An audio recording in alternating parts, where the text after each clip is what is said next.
이는 너희가 거기로 건너가 받을 땅에서 행하게 하려 하심이니라. 아멘. 신명기 4장 9절부터 14절까지 본문입니다. 여호와 경외함을 배우게 하며 가르치게 하라. 여호와 경외함을 배우게 하며 가르치게 하라 라는 말씀의 제목입니다. 오늘 7월 첫날 새달 새벽 예배로 함께 모였는데요. 첫 시간에 우리가 말씀 앞에 나왔습니다. 따라서 이 시간은 말씀의 사람임을 증거하는 시간이 될 것이고, 말씀의 사람으로 살겠다라고 하는 의지와 신앙의 고백의 자리가 될 것입니다. 오늘 이 시간을 말미암아 7월 한 달도 우리 주님과 동행하시면서 하나님을 알아가는 지식이 점점 자라가시며 성장하며 성숙해가는 우리 믿음의 성도님들과 교회가 되시기를 주의 이름으로 간절히 축원합니다. 10절 말씀에 나와 있습니다. 10절로 보겠습니다. 함께 읽을게요. 시작. 내가 호렙산에서 내 하나님 여호와 앞에 섰던 날에 여호와께서 내게 이르시기를 나에게 백성을 모으라. 내가 그들에게 내 말을 들려주어 그들이 세상에 사는 날 동안 나를 경외함을 배우게 하며 그 자녀에게 가르치게 하리라 하시매. 자, 신명기의 목적, 그래서 신명기를 우리말로 좀 번역하여서 새로운 명칭을 붙인다고 하면 배운 자들이라는 의미를 가진다라고 말씀드렸습니다. 자, 하나님을 배운 자들이 되게 하시는 것이죠. 말을 알지 못하고 글을 알지 못하는 자가 말을 배우기 시작하고요, 글을 배우기 시작합니다. 그럼 배운 말을 통해서, 배운 글을 통해서 말하고 읽고 그렇게 그 내용을 알아가게 된다라는 거지요. 자, 우리는 하나님을 배우게 하셨습니다. 이전에 하나님을 알지 못했죠. 자, 하나님을 알지 못하면 알지 못하고 끝나는 것이 아니라 성경은 하나님에 관한 지식이 없으면 망한다 이렇게 기록하고 있습니다. 호세아서 4장 6절에 보면 내 백성이 지식이 없으므로 망하는도다. 이사야 44장 18절부터 보면 그들이 알지도 못하고 깨닫지도 못함은 그들의 눈이 가려서 보지 못하며 그들의 마음이 어두워서 깨닫지 못함이니라. 마음의 생각도 없고 지식도 없고 총명도 없다. 이게 이제 망하는 백성들의 특징이었다라는 거죠. 자, 애굽에서 살던 자들이 이렇게 망하는 백성이었습니다. 그런데 그들을 인도해 내셔서 구원해 내셔서 하나님께서 광야로 인도하시고 그 광야라고 하는 학교에서 하나님에 대해서 배우게 해 주셨습니다. 왜냐하면 하나님을 알게 되면, 하나님을 깨닫게 되면 바로 살아있는 생명의 백성이 되기 때문입니다. 그러므로 오늘 본문에서 여호와 경외함을 배우고 가르치게 하라라고 하는 것은 결국 그들이 살아있는 백성이 되게 하시기로는 하나님의 의도가 담겨져 있는 말이 될 것입니다. 우리가 날마다 모여서 말씀을 듣고 하나님에 대한 지식을 듣고 하나님에 대해서 배우는 것은 그저 지식 정도를 늘리는 것이 아니라 살아있기 위하여, 구원받은 백성이 되기 위하여 우리가 날마다 예배 가운데 나오고 있는 것입니다. 저와 여러분들이 7월 한 달도 이 여호와 경외함을 배우게 하여 주시옵소서. 배우는 것으로 끝나는 것이 아니라 가르치게 하여 주시옵소서. 이 가르치다라고 하는 것은 하나님의 영광을 발현해내는 것, 발산해내는 것, 다시 말해 세상 가운데 빛처럼 하나님의 영광을 증거하는 자로 살아가는 것을 가르치다의 내용으로 설명합니다. 자, 하나님에 대해서 배우고 하나님을 알게 되면 우리 안에 빛이 임하기 때문에 그 빛이 반사되어서 빛을 반사하는 반사체로 하나님의 영광을 나타내는 자들이 되는 것. 자, 이것이 구원받은 배운 자들의 모습이 될 것입니다. 7월 한 달도 우리 하나님과 동행하시면서 하나님을 배워가시고 그 영광을 나타내시는 거룩한 주의 성도들과 교회가 되시기를 주의 이름으로 이제 축원합니다. 가장 먼저 주시는 말은 내가 눈으로 본 일을 잊어버리지 말라 이렇게 말씀하고 있습니다. 9절로 보겠습니다. 9절 오직 너는 스스로 삼가며 내 마음을 힘써 지키라. 그리하여 내가 눈으로 본 그 일을 잊어버리지 말라. 내가 생존하는 날 동안에 그 일들이 내 마음에서 떠나지 않도록 조심하라. 너는 그 일들을 내 아들들과 내 손자들에게 알게 하라. 자, 내가 눈으로 본 그 일, 눈으로 본 그 일이 무엇입니까? 하나님이 하신 일을 보았다라는 거죠. 이전에는 하나님이 하신 일을 본 적이 없어요. 하나님의 일인지도 몰랐죠. 그냥 그렇게 되는 줄 알았죠. 해는 그냥 뜨는 것이고 지는 것이고 꽃은 피는 것이고 지는 것인 줄 알았고 삶은 그렇게 흘러가는 것인 줄 알았지 그 일이 하나님이 하시는 일인지 알지 못했습니다. 그렇기 때문에 사람들은 기억하지 못했습니다. 어저께 뭐 드셨습니까? 어저께 누구 만나셨습니까? 뭐 하셨습니까? 물어보면 잘 기억이 안 나요. 나이가 먹어서가 아니라 의미가 없는 것이기 때문에 그렇습니다. 별로 중요하지 않기 때문에 우린 그런 것들은 기억이 안 난단 말이죠. 그런데 하나님께서는 네가 봤던 그 일을 잊어버리지 말고 기억하라. 마음에서 떠나지 않도록 조심하라. 이렇게 말씀하고 있습니다. 왜냐하면 그 일은 그냥 어저께 먹었던 그 일 중에 하나 이게 아니라 특별한 일을 가지고 있기 때문입니다. 특별히 우리는 하나님을 본 일에 대해서 놓치지 말아야 할 것입니다. 삶에 있어서 우리가 그렇게 점점 이제 많이 익숙해지겠습니다만 어렸을 때는 별로 기억이 잘 안 나요. 그래서 하나님 보셨습니까? 만나셨습니까? 대부분 언제 얘기하죠? 중고등부 때 수련회 때 얘기한단 말이죠. 40년 전, 50년 전 이야기를 해요. 그럼 지난주는 없었던가? 작년엔 없었던가? 오늘 아침은 없었던가? 그러니까 우리가 깨어있지 않으면 이게 하나님의 일인지 모르고 특별한 어떤 뜨거운 감성, 어떤 특별한 장소에 가서 특별한 일을 경험해야지만 만날 수 있고 알 수 있는 것을 하나님이라고 이야기한단 말이죠. 자, 성경에서 하나님을 보았다라고 하는 말을 우리 가운데 적용하면 어떤 뜻이냐면 성경에서 주셨던 말씀이 내 말씀으로 들려요. 이게 보는 거예요. 그래서 수련회 때 아이들한테 물어봅니다. 너 3박 4일 동안 수련회 열심히 했는데 하나님 만났니? 그러면 애들 대답을 못해요. 그게 뭔지 모르니까. 하나님을 만났냐고? 본 적이 없는데 와갖고 누가 이렇게 깨우거나 흔들거나 뭔가 감각적으로 우리가 느껴야 만났다고 하지 말씀을 배운 걸 그것을 통해서 안다라고 우리는 경험을 못한단 말이죠. 예를 들어서 우리가 작품들 있잖아요. 톨스토이라든가 도스토옙스키 여러 가지 작품들을 하면 그 사람이 써놓은 저작을 읽습니다. 그러면 그 저자를 만난다라고 이야기하잖아요. 하나님도 동일한 개념으로 우리에게 만나기를 원하신단 말이죠. 일반 계시를 통해서 깨닫는 것은 다 저마다 경험과 생각이 다 다르기 때문에 다른 이야기를 하지만 특별 계시라고 하는 성경을 통해서 말씀을 주시는 것은 성경의 말씀이 읽고 그냥 알았는데 그 말씀이 이거 나에게 주시는 말씀이었네 라고 깨닫는 순간들이 있단 말입니다. 자, 그것을 보았다라고 이야기를 한다는 거예요. 실제로 삶을 통해서 그러한 역사가 우리 가운데 나타나는 것은 하나님의 말씀이 주셨던 것이 내 말씀이었기 때문에 내 말씀으로 들렸기 때문에 마음에 감동이라는 게 오기 시작하고 감동은 그냥 끝나지 않고 우리의 감동을 소망의 기도정으로 바꿔냅니다. 그래서 하고 싶어져요. 해야 되겠다 이런 마음이 든단 말이죠. 그래서 반응하게 됩니다. 어저께 이번 주 주보에 스달 새벽 기도에 그 광고가 안 나갔어요. 그래서 설교 때 이제 우리 예배 때 이제 광고가 안 나가다 보니까 광고가 안 나갔습니다라는 이제 저 메시지를 들었습니다. 그래서 급하게 준비해서 이제 우리 구역장님 관찰님들에게 내일 광고 처음 했었던 것 같아요. 내일 새벽 기도회가 있으니까 구역장님께서 전파를 좀 해주십시오. 아마 교회에 와서 나오라는 얘기 잘 안 했거든요. 그러니까 공식 시간에만 광고를 했지 전날에 이렇게 하지 않았는데 이렇게 번역자님들께 전파를 부탁을 드렸더니 바로 반응을 해주셔서 전파를 해주시고 오늘 정말 많은 분들이 이렇게 함께 모이셨다라고 생각을 합니다.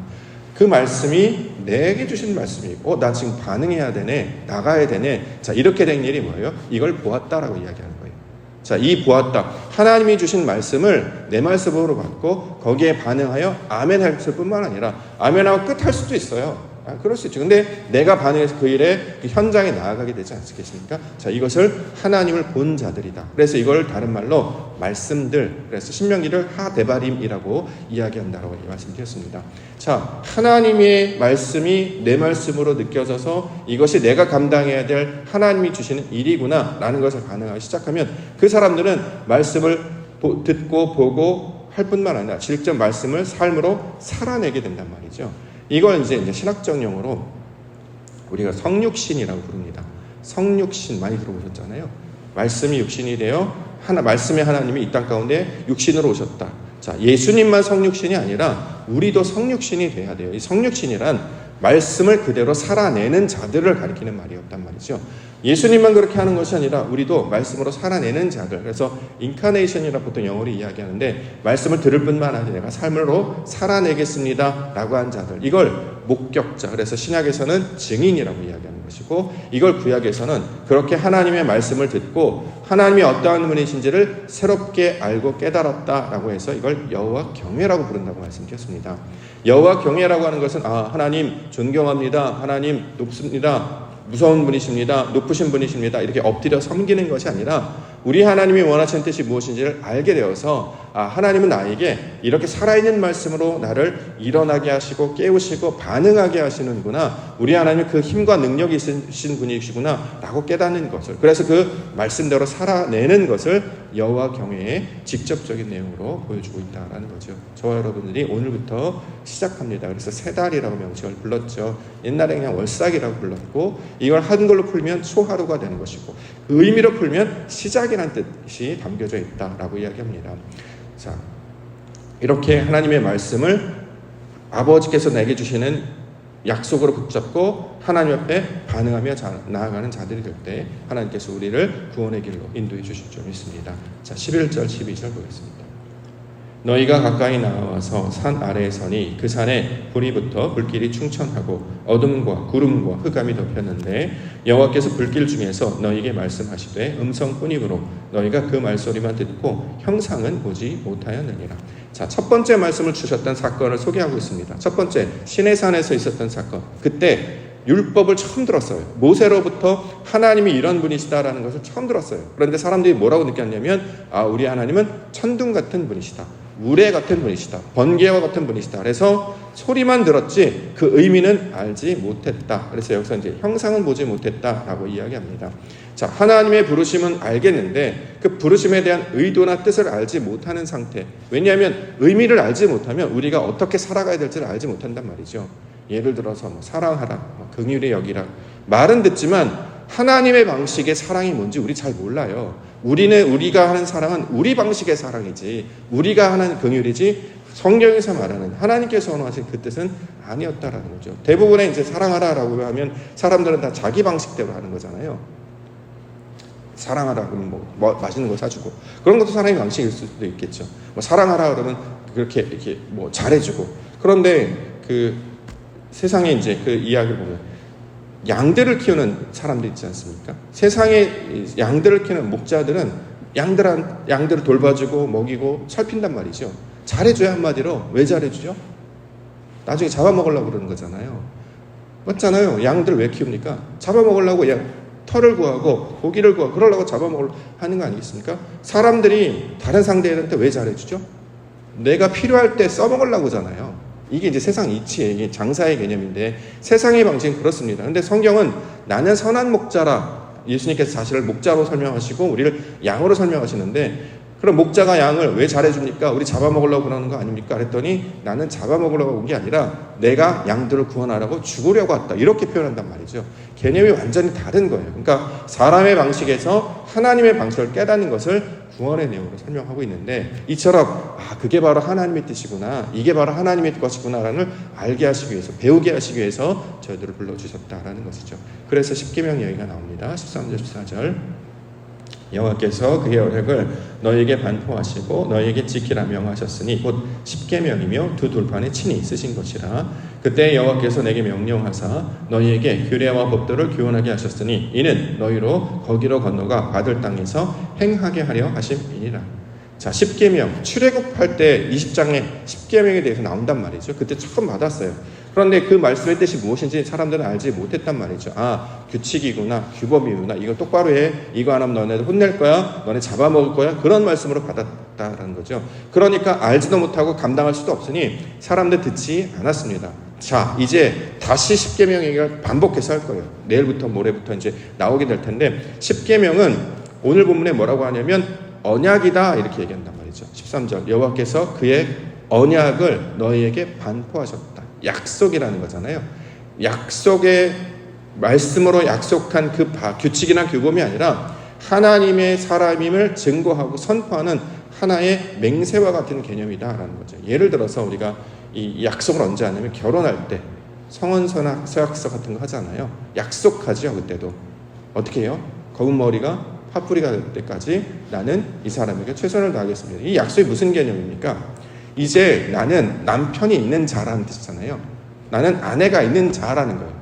그게 무슨 뜻이냐? 더 이상 한눈 팔지 않아도 돼요. 성경에 보면 과부나 남편이 없는 자는 관심을 얻기 위해서 자신을 꾸미고 치장을 애쓴단 말이에요. 무언가 그다음에 고아도 마찬가지죠. 부모가 없는 아이들은 사랑을 받고 싶어서 사람들한테 잘 보이려고 해요. 그런데 남편이 있으니까 더 이상 그럴 필요가 없다라는 거예요. 나를 지키고 나를 보호하고 나를 사랑해 주는 분이 있기 때문에 이제 무언가를 억지로 꾸미며 살지 않고 그의 돌보심과 보호 아래 살아가는 자들이 된단 말이죠. 우리가 더 이상 고아가 아니고 우리를 지극히 사랑하는 부모로 안에 살아가기 때문에 그 은혜와 사랑을 받는 자들로 살아갈 것을 우리 가운데 가르치고 있는 말입니다. 그러므로 이 십계명은 그러한 약속의 개념이에요. 너희는 사랑받는 자가 되었다. 너희는 더 이상 고아가 아니다. 이제 하나님의 주인이 있으므로 그 은혜 가운데 살아갈 것을 가르치고 있는 말입니다. 그래서 골로새서 3장 12절에 사랑받는 자가 나오죠. 그러므로 너희는 하나님이 택하사 거룩하고 사랑받는 자처럼 긍휼과 자비와 겸손과 온유와 오래 참음을 입고 누가 누구에게 불만이 있거든 서로 용납하여 피차 용서하되 주께서 너희를 용서하신 것 같이 너희도 그리하고 이 모든 것 위에 사랑을 더하라. 이는 온전하게 매는 띠니라. 사랑받는 자처럼 살아가라는 거예요. 이전엔 그렇게 하지 못했거든요. 그래서 늘 무엇이 부족하다, 무엇이 없다, 늘 원망과 불평하고 비난하고 저주했던, 한 번도 남에게 사랑받은 적이 없으니까 어떻게 해요? 자꾸 떼쓰고 뭔가 달라하고, 우리로 말하면 결핍, 그 욕망, 사랑 결핍, 애정 결핍, 욕구 결핍이 나타나니까 자꾸 그 무리한 일을 한단 말이죠. 근데 채워지는 사람은 어떻게 해요? 용납하고, 이거 먹어도 돼? 먹어. 왜요? 받아. 이거 해도 돼? 해도 돼. 왜요? 괜찮아. 우리 하나님께서 지켜주실 것이기 때문에. 하나님이 둘러난 그 하나님의 울타리는 우리를 보호하는 그 구석이 되기 때문에 우리가 어디로 가든지 흔들리지 않게 될 것이야. 자, 우리 하나님이 그러한 분이심을 우리로 알게 해주신단 말이죠. 더 이상 그 애굽에 살던 시절 때문에 뭐가 없다느니, 뭐가 있어야 된다느니, 왜 그런다느니 그렇게 살아가지 않고 어떻게 살아가냐? 진짜 사랑이 무엇인지를 아는 백성으로 살아가게 된다. 자, 이렇게 이야기하고 있습니다. 이걸 이제 우리말로 번역하면 큰 사람, 큰 교회의 내용이 될 것입니다. 저와 여러분들을 부르신 이유는 하나님을 배우게 하시기 위하여. 그래서 하나님을 배운 자들은 어떻게 해요? 배운 자들로 살아갑니다. 날마다 하나님께서 우리에게 허락하신 새 날로 맞이하며 살아가게 됩니다. 2025년 7월 1일 무슨 날입니까? 화요일인데 그냥 날인데, 이런 것과 2025년 7월 1일은 구원받은 날이야, 나 생일이야, 거듭난 날이야, 하나님의 백성으로 부르심을 받은 날이야 라고 한다면 느낌이 달라지지 않겠습니까? 그런데 생일이라고 하면 이제 부모님들이 뭐 음식들을 준비해 주시거나 선물들을 주시거나 이런 거잖아요. 하나님께서 마련해 준 이 세상 우리에게 선물과도 같은 날 아니겠습니까? 무엇을 가진들, 무엇을 안 가진들, 그게 더 의미가 없다라는 거죠. 자, 이처럼 우리가 어제 그제는 기억도 안 나던 그 달이더니 오늘은 하나님께서 내게 허락하신 생명의 날, 내가 새롭게 태어난 생일과도 같은 날이네 라고 산다면 기분이 달라지는 것 같다라는 거죠. 저와 여러분들은 그 길로, 7월의 길로 인도해 가실 줄 믿습니다. 배운 자들로 살아가기를 원합니다. 하나님을 배운 자들, 배운 자들이기 때문에 오늘 무슨 날이야? 그러니까 어떻게 해요? 기도하러 가야지, 예배하러 가야지, 하나님 찾아야지. 그렇게 하는 것처럼 하나님의 백성으로서 나타내야 될 그 영광을 7월 한 달간에 아버지 앞에 증거하고 구하시고 그가 받은 은혜와 사랑으로 7월 한 달도 우리 하나님의 영광을 나타내시며 살아가시는 우리 믿음의 성도님들 교회 되시기를 주님의 이름으로 축원합니다. 고맙습니다.